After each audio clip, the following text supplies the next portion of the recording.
So here I am doing a bit of prep work for burgers tonight. But of course, alongside the burgers, I'll need some fries. And I'm gonna get them from the freezer.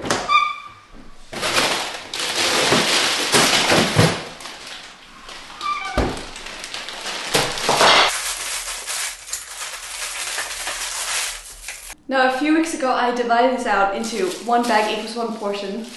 So now, since I'm preparing dinner for two, I know that I can take out two of these, which is super convenient. Now this is just an example of before putting them into these individual Ziploc bags like so. I had put the sweet potato fries in the freezer in another bag, which ended up not being so convenient at the end. So I just wanted to share a few more of these kind of convenient freezer preparation hacks for you to do, so that little things like preparing for a burger night will be a lot easier and simpler for you.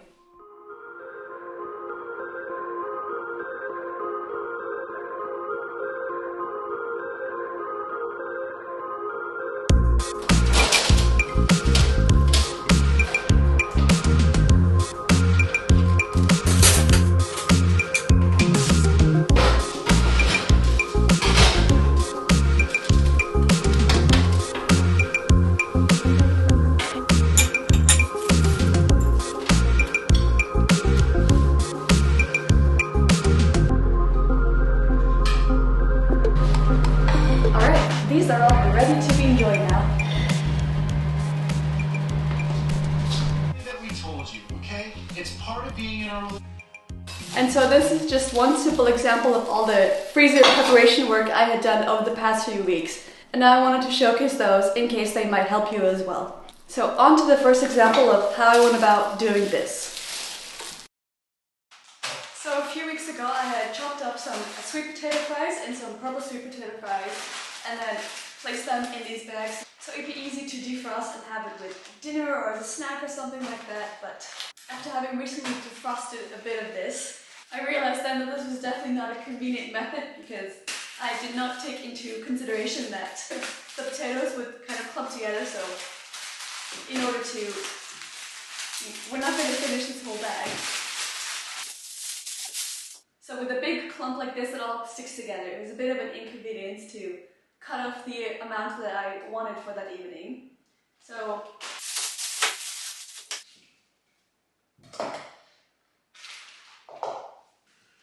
now moving on back to these, I'm actually going to rinse them under hot water just a little bit to help break them apart.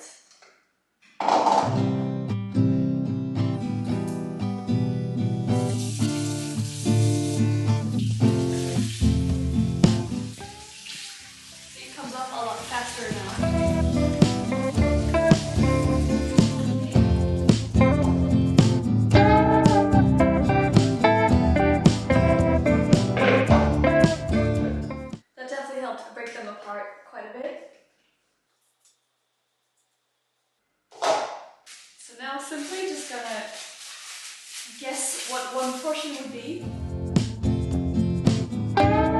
Maybe something like a handful.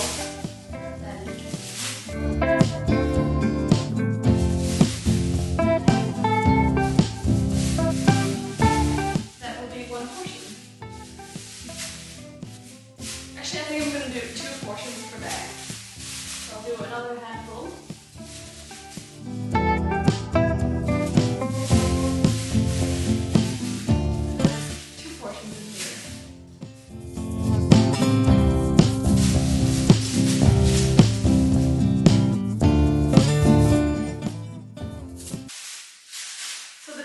Blue bags are now 2 portions of purple sweet potato fries in there. Moving on to the regular sweet potato fries.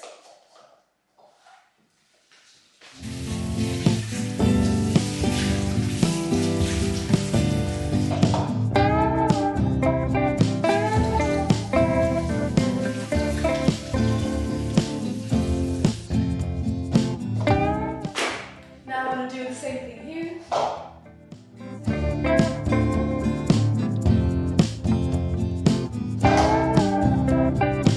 But I just eyeball again, saying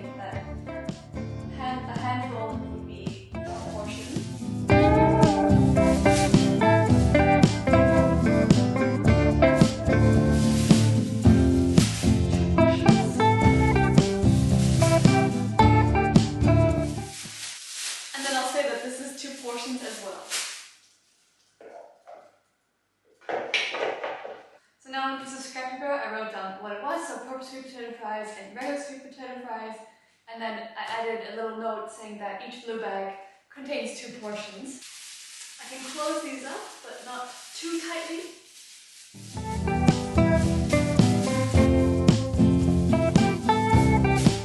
Voila! Then I can cut up the labels. I'm just going to add both of these labels onto here because usually we will mix it up.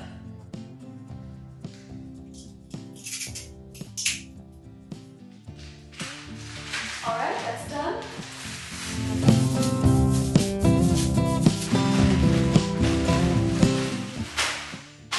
And so that is my little organizational tip to make things like this a bit more convenient. So next time if my boyfriend and I ever need some or want some potatoes to add to a meal or something like that, then I can just grab one of these bags and know that I'll have 2 portions of sweet potato fries crust, for example. So I'm going to put this back in the freezer and that is done as well. The other day I had chopped up a few leeks, which then I'm hoping I can get it to fit in this, and then I put it in the freezer, and then I'll have nicely cut up leeks to add to dinners, lunches.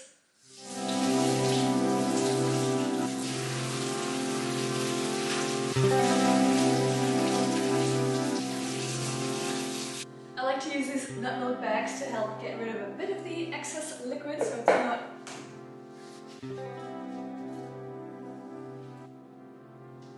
just to help get rid of a bit of that sort of freezer ice on the veggies.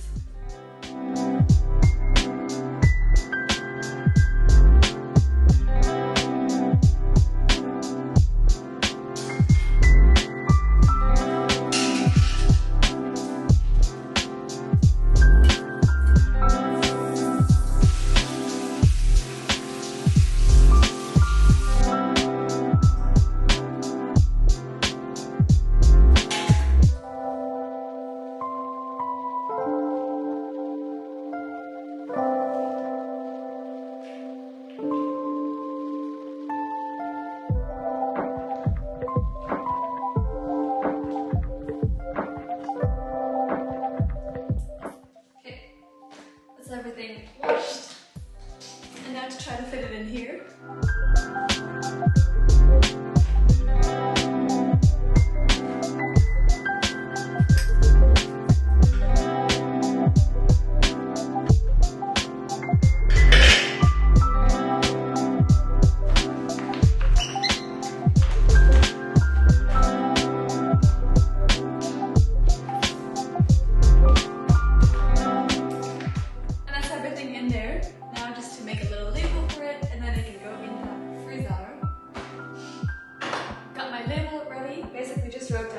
Leeks and then the date that I cut them up.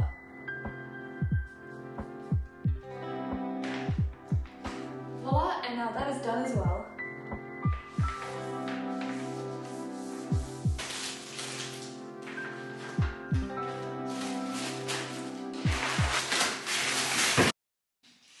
I wanted to just quickly showcase another example of storing things into the freezer for another day. So I bought 2 packs of pancakes, but we're not going to finish both of them.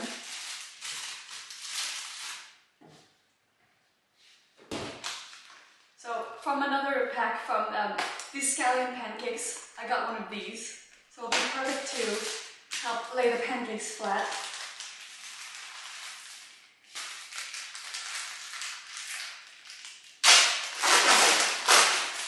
And obviously if I were just to plop this in the freezer like this, then all the pancakes would stick together and it'd be really hard just to grab at one to let it defrost.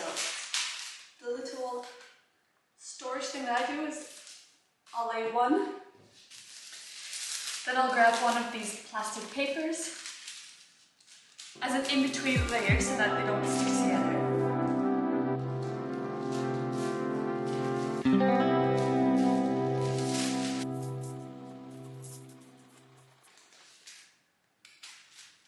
Voila!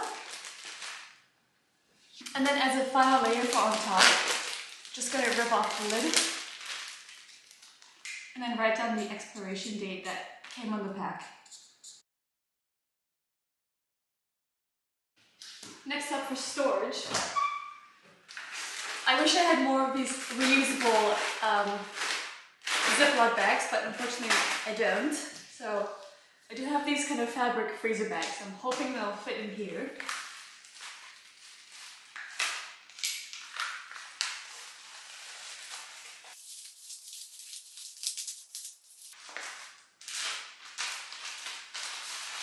I'm gonna put the label back in and then just pop these closed. And here's the method to freeze some pancakes so that they're easy to defrost and eat another day. So just a little random freezer preparation trick, or whatever you want to call it. This is a bit of a random one, or perhaps also a bit obvious, but if you have a big loaf of bread, then rather than just keeping it out on the counter, and especially if you're a small household family or you don't eat that much bread on a daily basis, then bread often goes bad faster than you expect it to. And there have been so many occasions where there's this loaf of bread in our pantry, and then before you know it, there's mold on it, and you have to end up throwing the whole thing away. So just to prevent that, and even if I think we're going to finish the whole loaf of bread, I kind of look at it, you'd rather be safe than sorry. So simply what I'll do is I'll take it half to 3/4 of the full bread loaf and then freeze that, and then leave the rest in the pantry, so that, because in that sense it's easier to finish 5 slices of bread before it goes bad than, let's say, I don't know, 20 slices, 10 to 20 slices of bread.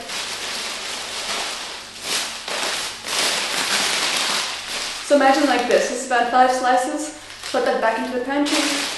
This can now go in the freezer, and basically once this finishes, then you can decide to maybe take out one at a time and put that in the toaster or in the microwave to let it defrost. Or you can also decide to maybe take out, let's say 5, put in a bag like this, then put in the pantry. And so that way your bread does not go bad. Because it's always a bit of a bummer, right, when you're excited to grab some toast for a snack or for lunch, and then you see that it ended up being moldy. I wanted to showcase another method of how I'll prepare things for the freezer.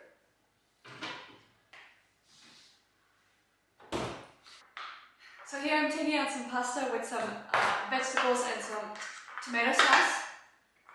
So I could, of course, just put these two things directly into the freezer, but then you have to defrost the entire thing like this, and you wouldn't know how many portions it is. So a quick thing that I like to do with things like this is just to plate it as if you were serving it, and then that could be seen as, for example, 1 portion.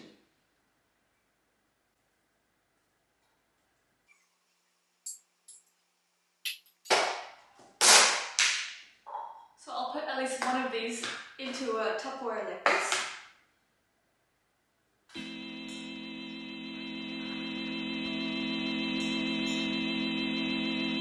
And then I'll repeat that process.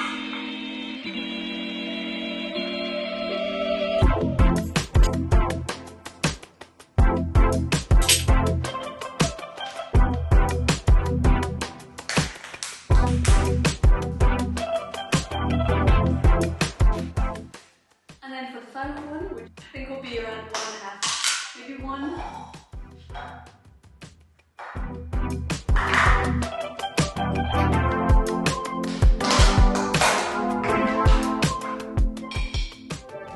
I think this one I'll label as maybe 1.5 portions.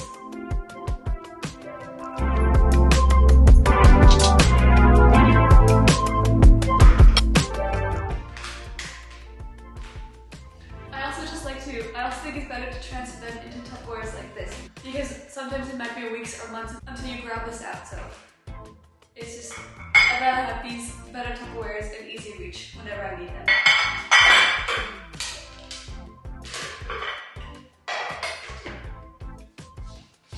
And so now the last thing to do is to create the labels for them. So for both of them, I'll write down what's in it, the spaghetti with tomato sauce, and then the date that I cooked them, and then the 1.5 portions for this one, and 2 portions for this one.